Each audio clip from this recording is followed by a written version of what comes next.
this episode of Peephole Pictures, we're looking at The Devil and Miss Jones from 1973. I had my life to live over. It's out of the question. Oh, I know. I was just saying that if I did have my life to live over... What would you do? I would live a life filled, engulfed, consumed by lust. You would? Yes. Engulfed? Consumed. With lust? Yes. Just walk through that door. A temporary restraining order was issued today against the Topar theaters and associated theaters to keep movies showing explicit sex acts from being shown to the paying public. This theater, the Lido, was already temporarily shut down for showing The Devil and Miss Jones. District Attorney Henry Wade said that criminal action for the past 3 years against the Lido, the Continental, and the French Art theaters had done nothing to stop the showing of obscene movies, so now they're going to try civil action. If it's successful, it'll make it rather easy for us to do it by filing on everyone else. Judge D. Brown Walker said in issuing the restraining order that the corruption of minds, or at least the scars thereof, can never be wholly eradicated from the minds of viewers of such pictures. A hearing has been set in his court for June 29th. For Channel 8 News on the Move, this is Judy Hanna in Dallas. You know, this was an episode that I had meant to do a little bit ago, but time was not on my side, and actually ended up being quite fitting, seeing as how this is being released in October.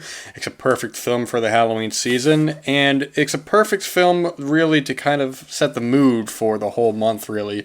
We have The Devil and Miss Jones from 1973, written and directed by the great Gerard Damiano, and who at this point was on really a notable streak in the long run. I mean, so in 72 he releases Deep Throat, the following year he does The Devil and Miss Jones, the year after that in 74 he does Memories with a Miss Aggie, and then in 75 he does The Story of Joanna. So that right there, it's like 1, 2, 3, 4 kind of knockout after knockout. Even Deep Throat, which is not nearly the critical film that the other three are, in terms of the context, in terms of the history of the golden age of porn. It has cemented its place, of course, but I think fits alongside those, and not just the consecutive years, the same director, but also the improvement so quickly. I mean, the fact of the matter is, and it's not as if they were film after film after film. I mean, in between Deep Throat and The Devil and Miss Jones, he had Meatball. In between that, he had Legacy of Satan, and then in between that, he had Portrait, which he's uncredited for. It says uncredited, but I'm not exactly sure what the circumstances are on that. But without getting into it too quickly, it is really interesting to kind of note a lot of the changes that Damiano would do from Deep Throat to The Devil and Miss Jones in terms of tone, of filmmaking, of writing. It's really... in sitting next to them side by side, it feels like such a completely confident and completely different filmmaker in every regard. But The Devil and Miss Jones, I mean, we have this film here, we have Justine Jones played by Georgina Spelvin, and the way the movie starts out, it's very abrasive. It's an up-close shot. She's looking right into the camera, saying this really kind of vulgar dialogue, and she's got a pale face, looks like she's been emotional, and it really kind of immediately captures you in the moment. It's like, my gosh, what is going on here? This is hell of a way to get someone's attention, no pun intended.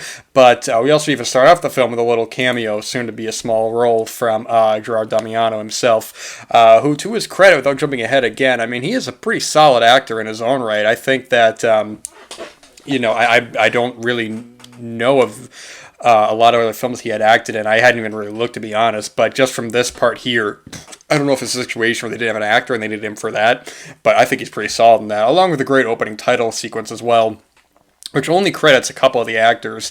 I think it just only had Georgina Spelvin, Harry Reems, and spelled R-E-A-M-S, and what was the third name on that? Actually, it was John Clemens playing the character Amica. And after we get this brief kind of opening title card, we get a really kind of solid transition from the very beginning shot of the film into where we see Justine Jones. She's living in New York at the time. There's a great panning back shot from the rainy kind of grimy street into her apartment. And we see her that she's kind of dolled up. She's wearing like a nice kind of robe. I mean, she's Georgina Spelvin. You know, what was interesting about her is that she had a beauty really in her own right, where she was not maybe the typical, much in the same way of like Linda Lovelace is that she was not typically who you would see or would expect in an adult film like this. But I think that Linda and Georgina, in this case especially Georgina, I think has a real kind of natural beauty that is prevalent throughout her career. Obviously she had a far longer lasting adult film career than Lovelace did, but I think even consistently throughout, she was just such a naturally beautiful woman, I thought. I say naturally beautiful, I mean she's somebody who doesn't need to try to be dolled up. She just, when we have that scene in her apartment and she's just looking very kind of sad in the mirror and all that, it's just still like, wow, she definitely looks like just a real kind of natural beauty. Great close-up shot. But anyway, so she realizes, she has this kind of a epiphany that she doesn't need to live anymore. We get the sense, from later on dialogue, that she's led a very kind of misused life. She's really not doing what she wants to do. She's living all by herself. She's still a virgin at this point, because I think Georgina Spelvin was, 34 or 36 when she starred in this film.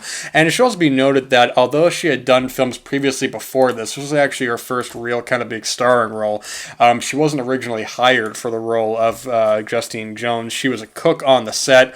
She had been introduced kind of to the adult scene. She'd been friends with Marc Stevens, and I read a couple of different stories on how she actually got the role, but what she says herself is that when she was already hired to be the catering on the set by Damiano, Damiano actually asked her to read against one of the actors who was auditioning for Abaca. And I don't know if it was actually John Clemens that she read against, but anyways, they read together, and according to her, Damiano immediately asked her, hey, do you want to be the star of this film? And, well, there she is. She accepted, and she's a very fitting role, because I do like, what I'm saying before is that natural beauty is that I think it'd be one thing. You see some films where you see a character who's supposed to be, or like, I don't know, let's say like you're watching like a the classic kind of cliche, the nerdy kind of librarian, but if only she let her hair down and people could see, oh my gosh, how beautiful she actually is. And it's usually the most ridiculous thing. I mean, it's like this girl's beautiful no matter what.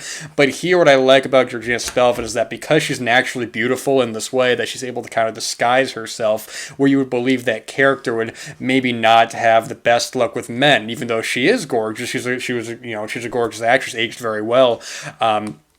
We're able to believe that when she actually is, like when we cut to her in kind of limbo, which I'm skipping ahead, and she's like, kind of dolled up a bit more and being a bit more kind of, with makeup and stuff, we actually believe it. We're like, oh, okay, no, we could see that if maybe she put a bunch of makeup on her, then guys be like, oh my gosh, but just her as her natural self is a good pass for, like, man, maybe she didn't have the best of luck. But anyway, so she ends up killing herself in this bathtub, in a really well done sequence, by the way, really tastefully done. And it's one of these things where, because the whole film has a dream-like quality to it, a cliche that I often see is when you have a character who commits suicide in a film and they really don't react. It's very much kind of like an inconvenience. But in this, because the whole tone of the film is so consistently dreamlike, we don't really need a big kind of cliched, not even cliche, but a big kind of theatrical reaction.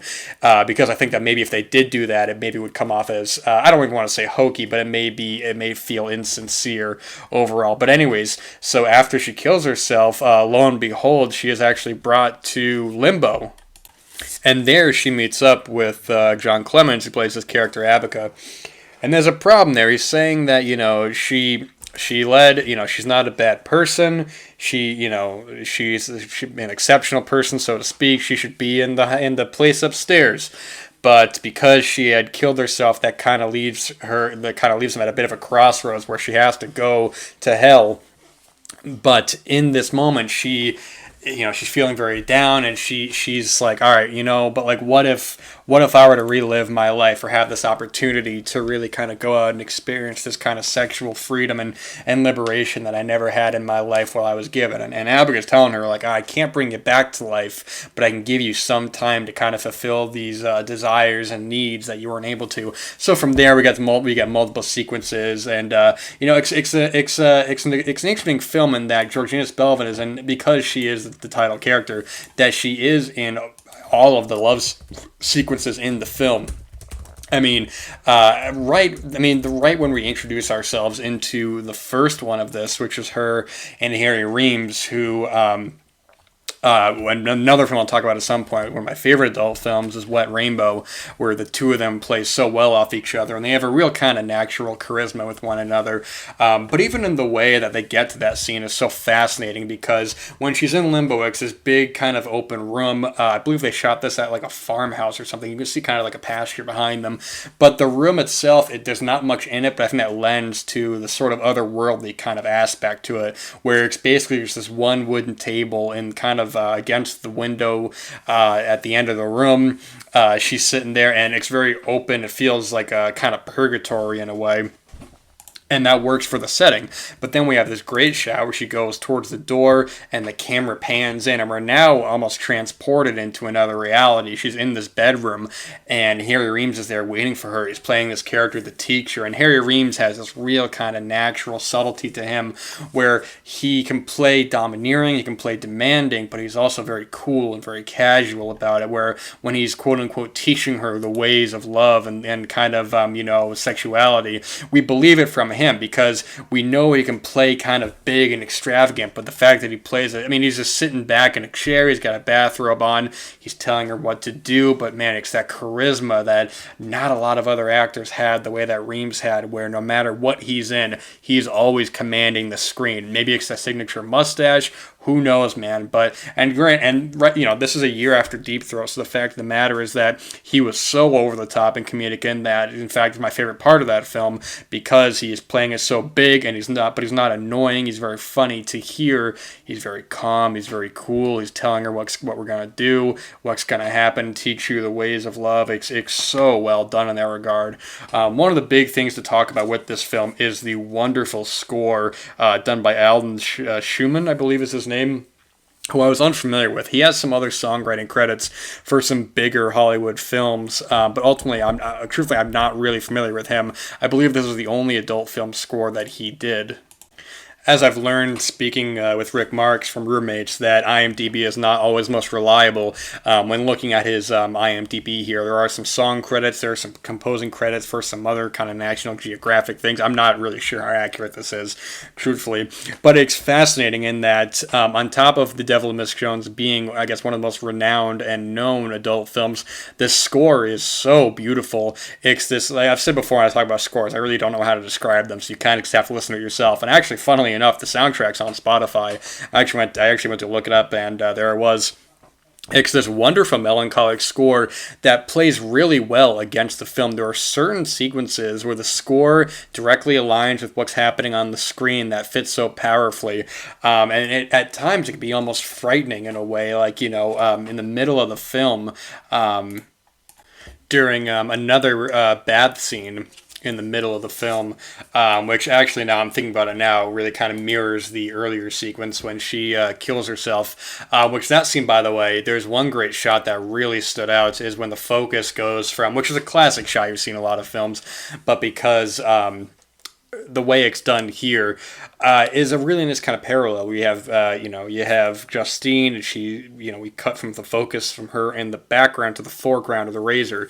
Here we have, presumably, could have been the same bathroom. I would assume it probably was. Truthfully, I don't know if they shot this whole thing, but I guess besides the literal panning from the New York streets, I don't know if they shot the whole thing in this farmhouse or what. I don't know. But anyways, when she's in that bathtub. And this, I'm sorry, what I'm getting back before, the music that's playing, it's this really kind of like hard-hitting, melancholic, almost kind of grandiose sort of score that if you just listen to it on its own, it almost feels like it belonged in like a Hollywood epic or something like that. But it doesn't feel overpowering. It feels powerful. It feels like, you really get a good sense into Justine at this point in the film, who's really kind of coming into her own, who realizes what she really desires and really kind of what she missed out on her life, and kind of controlling, having control over her own kind of body, which may or may not be an intentional contradiction later in the film. It's kind of hard to say. But what I'm saying, what I wanted to say before as well, sorry, before I kind of skipped ahead, is that the film really does take its time, which I think is the big thing that really kind of heightens this, is that this film is not as eager to get to the erotic scenes as one might expect. And when we do get to them, they're not as elongated as what you might expect. To perhaps some frustration, the film isn't really interested in the money shot. It's more kind of interested in her in these different scenarios, kind of discovering herself, discovering what she missed out on.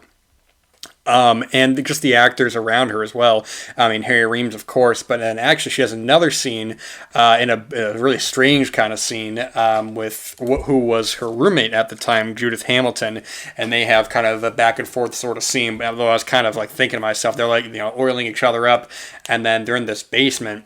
And they must have, like, they did the right thing by putting plastic wrap on the bed, because I'm thinking, like, yeah, man, you gotta, I don't know how you're gonna get all that oil out of the bed, out of like the bed kind of comforter, man. So they did the right thing by putting that plastic down.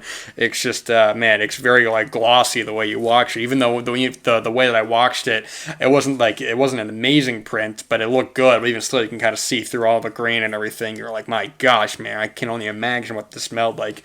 But Justine's character herself, she has a real kind of gentleness to her. Spelvin says a lot of her dialogue almost like in a whispered sort of fashion, and then even the scene early on where she's talking to Abaca, there's like really kind of gentle pauses between them. Their scenes, they only have a couple of them together, but those two play off each other really well. There's one scene in probably the beginning of the third act where it's the two of them walking outside, and presumably the pasture that we had seen earlier from the warehouse, and she's talking about, because Abaca's telling her, like, I'm going to give you X amount of time. I'm going to give you enough time to do what you have to do, but I can't bring you back to life. It's almost like kind of a play on a matter of life and death in a way, although in that film he's already back to life, so that's a whole other situation. But I'm saying is that their scenes together work great because they have both kind of this quietness. Justine has this curiosity to her that may or may not be something of a contradiction, because we get, she's a virgin when she died, so she doesn't really know the anatomy, she doesn't really know what she's doing, although it does contradict itself, because then she's saying this very vulgar kind of extreme dialogue, very kind of sexual graphic dialogue, but then at one point she says something, she refers to her butt as her what the hell, what did I write here? She refers to it as her oh my gosh, how am I trying to find this right now? Her backside, which is just a very kind of a childish way of, not even really knowing what it is. Although that scene was kind of ridiculous as well, man, because so Harry Reems puts, I don't want to get too graphic, but he puts something in her quote-unquote backside, and then they do the scene, she takes that, she starts putting it in her mouth, and I'm like, good lord, that's disgusting, man. I hope they brush their teeth after that. Oh my gosh, man, what the hell? And then later on, there's a wild scene, man. I guess probably one of the biggest. Maybe what the film is most known for. And I forgot whose animal this actually was. I do apologize. But it's this scene where she's on the bed and she's with all this food and she's doing some things to the food. And if you guys remember when I was talking about intimate lessons, how much gross I think that all is. And she's putting the food where it doesn't belong. She's eating the food. I'm like, oh my gosh, man, don't be eating while you're watching this movie. But then we have the snake in the scene, something like like a serpent. The whole scene itself feels almost kind of like biblical in the way she's eating these fruits, kind of like this grandiose sort of queen or king, and then she has the serpent, and great up close shots of the snake, by the way. Very crisp. If you're an animal enthusiast right there are just some great shots there, and I love the transition. I love the dichotomy between her kind of projected lips and the snake, and you can tell that she's being very careful, that Spelvin, the actress, is actually being very careful with the snake, but still kind of like playing with it, being very seductive with it. It's a scene that, you could just have the scene with the food as is and that'd be fine, but the fact that they actually decided to go that way, because they just happened to have the snake, I don't know if it was Marc Stevens who may have even been there, I don't even know, but they got the snake somehow in a way and then implemented that into the film because of that. I don't believe that's actually written in the original script.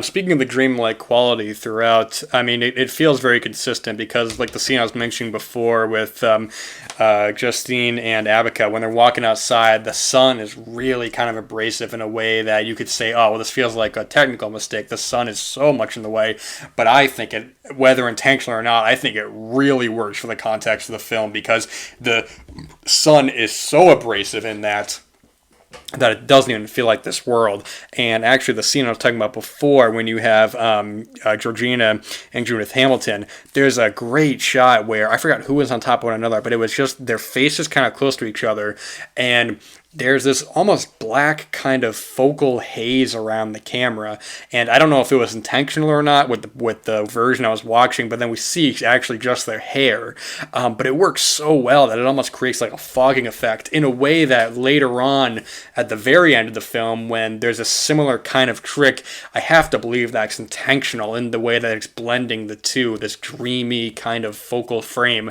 against these two brunettes. It works so well and adds such a great quality to the film overall, because as it's going along, there is this feeling of, whenever we realizing that this whole time is limited, how she, really kind of has to get it out of her system, has to kind of know what she's missing out on. So that whenever she talks to Abaca and he's saying that, the time is going to run out, I've only given you enough time for this, that when it eventually comes to the conclusion and we have to get to where the film is going to lead to, it feels very sad in a way, because ultimately there's not really Justine is not, from what we've seen, is not a bad person. We hear from Abaca, she's got an excellent record, things are all good. It's just the fact that she makes this one mistake that ultimately ends up kind of causing her damnation in a way. I mean, one thing I was even thinking of that I read somebody else online compare it to is almost something of like a Twilight Zone episode, in the way that, unlike a Twilight Zone episode that might have a moral or a message to it, some sort of political or some sort of societal message, here it's a character who is I don't want to give too many I don't really want to give any spoilers, because I think a big part of this film is kind of the ending and the last shot and how powerfully that works, but really kind of where it goes to, it feels something in vein of that just works so well into the film. I mean, speaking of which, when we actually get to the ending, it's something that's so simple. The setting is so simple. Everything kind of wraps back around. And then where the film ends on, it's great. When you cut to those credits and then we have the whole cast there, it really is it's a darker film. It's a darker tone for the whole film, because, all of the sex it's not aggressive in the way where it's like a roughie, but it does, there's a lot of, what's interesting is that they mixed a lot of the kind of sensual dialogue with, interestingly enough, you have Justine who's saying a lot like, oh, this hurts, like, I'm scared and all this and that. It's very like innocent, and it's very like this character who has this air of confidence but is still frightened even in this kind of you could even say alternate reality in a way, because because there's no real kind of connection between these sequences. It does kind of feel like almost a lucid dream in a way, where now we're here, but in a way that makes sense, and not in a way where it feels like, okay, well, we just had these scenes, how can we connect them together? And I think a big part of that is just having that shot early on of her going through the door into the bedroom with Reems, so that it almost feels like dream-like. The fact that when you're in a dream, you don't really know how you get to point A, B, or C. You're just at there, you start at B, or you start at D, or F, or whatever. It doesn't really matter, and this film feels great for that. Now, this film did go on to have, I think it had 7 sequels. This also had actually in 1975, a gay version of the film. I don't know if it was a just full-on remake or what it was, but it was The Devil and Mr. Jones. But this did have sequels going all the way up to 2010. So you had Georgina Spelvin returning in The Devil and Miss Jones 2, which was not directed by Damiano, but instead was directed by Henry Picard, or Pritchard, I'm sorry. But then you had, in 1986, we had The Devil and Miss Jones 3, A New Beginning, and this one, taking over the role, was Lois Ayers, who I believe would play Justine in 3 and 4, The Final Outrage, and then from there move on to, now here's what's interesting, is that we have a separate Devil and Miss Jones 2, The Devil's Agenda, from 1991, bizarre. I don't even know what this one is, man. The fact that it fits between 4 and 5, or I'm sorry, 3 and 4. But this one's directed by Steve Drake and stars Alexander Quinn as Amanda Jones. So I don't know what's going on here, man. What is this? What is the plot of it? Alexandria Quinn stars the lustful and angelic Amanda Jones. She's too young to be the. Wait, I'm sorry, I can't remember right now. She's too young to be the dearly departed, so she's caught between a rock and a hard place. In limbo, Miss Jones is faced with the age-old choice between the devil and the angel. Watch this little angel make all the right and wrong moves. Oh my gosh, this sounds like just a remake of the first one, but they're calling it a sequel for some reason.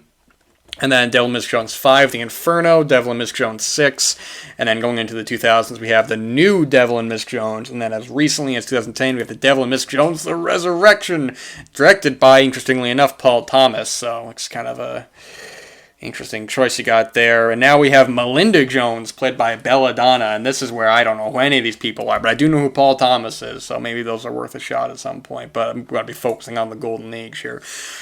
Anyways, but with that said, I think there's a reason why this film has really stood the test of time, in that when you're getting into the porno chic era films, it's a real separation between the films that were important in context of the history and the films that actually stand up against. I think Deep Throat and Behind the Green Door have an interesting footnote in the context of history. I like both films, but when I think of the true heavy hitters from this era, The Devil and Miss Jones is, for a very good reason, considered one of the very best adult films to come out of this era. Just seeing Damiano's evolution in a year, going from a very light, very upbeat, kind of goofy Deep Throat. Harry Reems is playing a very silly character. The plot is absolute nonsense. I mean, the plot is nonsense here, because then you gotta ask yourself, well, wait, what about all the good people who are just like great people, like perfect people? They kill themselves. You know what's going on there, and that causes problems right there. But that's fine. But just the filmmaking techniques, the locations in this, even though if it is in that farmhouse, I mean, with Deep Throat, it's very much a lot of bedrooms in that. There are some exteriors in that. I always had an affinity for the opening sequences with Linda Lovelace driving through Miami. And actually, funnily enough, both films have really, really fantastic soundtracks. Deep Throat and Devil Miss Jones, two of my favorite film soundtracks, period. I think they're both really great.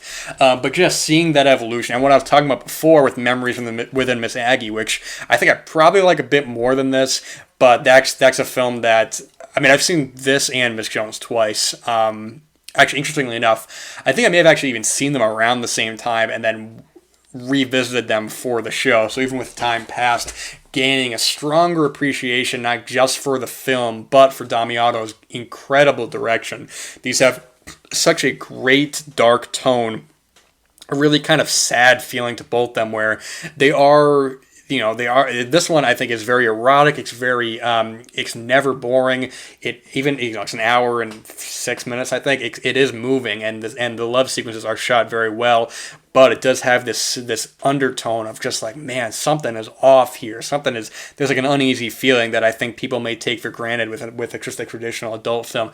But it really shows a lot of what I mentioned in that review, is just how strong of a filmmaker Damiano really was, man. And this film and Memories of Miss Aggie, the story of Joanna, really kind of solidify that if there was any sort of doubt. So if you haven't seen this before, this is the perfect time of the year to see it. It's a great, great psychological horror film. I mean, it's light on the horror, so I wouldn't expect I wouldn't expect something crazy, but I think because you have the satanic kind of element to it, and you have these darker sort of themes, I think it would fit in well if you were going to do this in some sort of grouping. So The Devil and Miss Jones, 1973, is a solid film and one of the best to come out of this era. So raise your glass, raise your cup, raise your mug, raise your can, your bottle, whatever it is, to the great Gerard Damiano. May he rest in peace, and we thank him, and his legacy lives through us with these films. So that'll do it for this episode. Thank you guys so much for listening. Appreciate you guys. Happy Halloween. If you're listening to this in October, and if you're not listening to this in October, well, then I hope your next Halloween is even better than the last. So great, man. That's all I got. Thank you guys so much. Take care.